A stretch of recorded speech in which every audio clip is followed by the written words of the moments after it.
안녕하세요. 주하영입니다. 오늘은 윤어게인이라는 좀 주제를 가지고 말씀을 드리려고 합니다.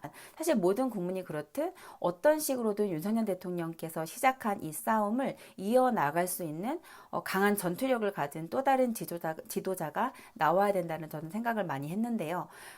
그 중심에 굉장히 논란이 많았죠. 뭐 국힘의 쌍권이 김문수 후보를 억지로 끌어내리는 참 말도 안 되는 여러 가지 사건들이 있을 이 과정에 윤석열 대통령께서 처음으로 공식적인 어떤 입장과 대국민 호소문을 SNS에 게시를 했습니다. 그 글을 보면서 제가 또 느꼈던 거는 참 윤석열은 큰 사람이다 라는 생각을 했어요. 일단 글의 전문을 다 읽어드리진 않겠지만 조금 내용을 공유하자면 일단 국힘의 그 후보 경선 논쟁과 진통이 있었지만 여전히 건강함을 보여줬다라는 표현을 하셨어요.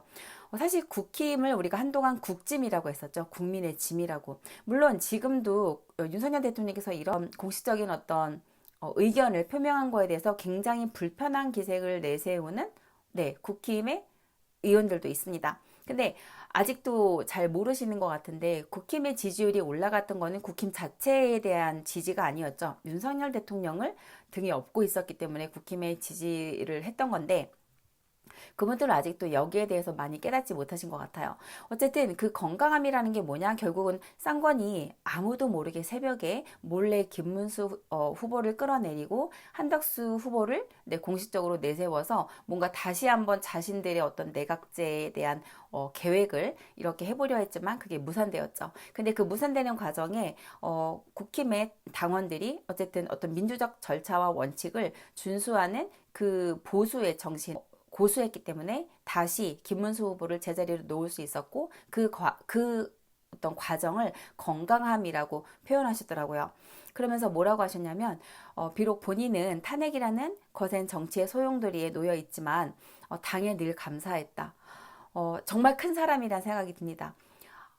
자신을 도와준 적도 없고 관심을 가진 적도 없고 빨리 손절해서 자기들만 살고자 했던 그 국힘에 대해서 늘 감사했다라는 표현을 하는 것 자체가 굉장히 큰 사람이라는 생각을 했고요. 비록 임기를 다하지 못하고 물러났지만 마음은 여전히 당과 국민에게 있다. 전 이거 정말 진심이라고 느꼈습니다. 6.3 대통령 선거는 자유 대한민국의 체제를 지킬 것인가 무너뜨릴 것인가 그 생사의 길에 가로선 선거다. 항상 윤석열 대통령께서 국가 세력이라는 표현을 하셨고 어떻게 보면은 비상계엄이라는 거칠지만 하지만 모두에게 이목을 끌 수 있는 그 도구를 꺼내셨기 때문에 전 국민이 그 반국가 세력이 도대체 뭔지에 대해서 조금씩 알게 되었죠. 그래서 이 지금 우리가 치러야 될 대선도 마찬가지로 단지 어떤 정권의 교체가 아니라 이것은 자유 대한민국의 체제를 지키냐 못 지키냐에 대한 어떻게 보면 또 다른 싸움이 될 수 있다는 얘기겠죠. 그래서 결론적으로 우리가 단결을 해야 한다라면서 김문수 후보에 대한 언급을 하십니다. 김문수 후보가 제시하는 원칙을 지키는 정치는 거대 야당의 전체주의적 행태와는 근본적으로 다르다. 지난 겨울 탄핵 전국에서 하나가 되어 끝내 무너지지 않았던 그 용기와 신념을 다시 꺼내서 일어나 외쳐달라. 즉 김문수 후보의 원칙에 대해서 윤석열 대통령께서는 공식적으로 지지의 표명을 내셨고 우리 윤석열을 지지하던 국민들이 이제는 김문수에게 힘을 실어달라고 공식적으로 지금 요청을 하신 겁니다. 우리의 반대 세력은 강하지만 우리가 서로 믿고 단결하면 승리할 수 있다. 자유가 무너진 곳에는 경제도 미래도 없다. 당연한 얘기겠죠. 그래서 윤석열 대통령께서는 뭐라고 말씀하셨냐면 끝까지 저희와 함께 하겠다는 그 말씀을 하셨습니다. 윤석열 대통령께서 공식적으로 김문수 후보를 지지한다는 의견을 내셨기 때문에 윤 어게인 정신을 이어가시는 분들은 김문수 후보가 꼭 당선될 수 있게 우리가 할 수 있는 최선의 힘을 다해야 되지 않나. 그리고 일단은 부정선거 의혹이 있는 상황에서 선거가 치러지기 때문에 무조건 당일 선거, 당일 투표를 해야 되고 그리고 부방대 활동을 통해서 부정선거가 일어나지 않도록 끝까지 힘을 다해서 해볼 수 있는 건 다 해봐야 되는 상황인 것 같습니다. 해볼 수 있는 대로 다 해보고 이제 저희 자매들끼리 그런 얘기를 했어요.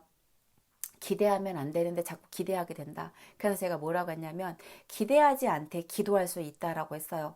기대하는 거는 내가 원하는 대로 이루어져야지만 좋은 거고 그게 아니면 무조건 내가 무너질 수 있거든요. 실망하고. 근데 기도하는 건 전 좀 다르다고 생각합니다. 기도하는 게 아무것도 안 하고 집에서 그냥 눈 감고 어떻게 좀 해주세요. 이게 아니라 기도하는 마음으로 내가 할 수 있는 행동들을 하나씩 찾아서 해 간다면 반드시 우리의 기도가 이루어질지 안 될지 기대하지 않지만 그래도 저는 더 좋은 결과가 있을 거라고 생각을 합니다. 네. 그래서 오늘은 윤석열 대통령에 대한 어떤 그리운 마음, 그리고 또 이렇게 목소리를 내주신 거에 대한 감사한 마음, 그리고 어떻게 보면은 구정물 같은 지금 진흙탕 싸움이었지만 그 안에서 김문수 후보라는 후보가 나왔기 때문에 우리 국민들이 힘을 합쳐서 이제는 김문수 후보가 꼭 당선될 수 있도록 네, 끝까지 노력해야 되지 않나라는 마음을 갖게 되었고요. 그런 의미에서 한번 영상을 찍어봤습니다. 이런 것 같아요. 지금은 무슨 말을 해도 욕을 먹고요. 무슨 말을 해도 정말 비난을 받아요. 왜? 나랑 다르면 다 비난을 해요. 특히 저는 보수 진영의 사람들이 그게 좀 더 강한 것 같아요. 그래서 내가 생각할 때 얘는 과거에 이런 흠이 있어서 안 돼. 얘는 또 이런 흠이 있어서 안 돼. 근데 그렇게 따지면요. 최선을 찾을 수가 없어요. 우리가 모든 의견을 다 합칠 수가 없어요. 저는 그래서 최악을 피하자가 맞다라고 생각합니다. 지금의 최악은 우리 모두가 아는 그 시나리오입니다. 그것만 피하고 그 다음에 한 단계 한 단계 풀어나가도 늦지 않다라고 생각을 하기 때문에 일단 최악을 막는데 우리가 집중하자라는 말씀으로 오늘 영상 마무리하겠습니다. 감사합니다.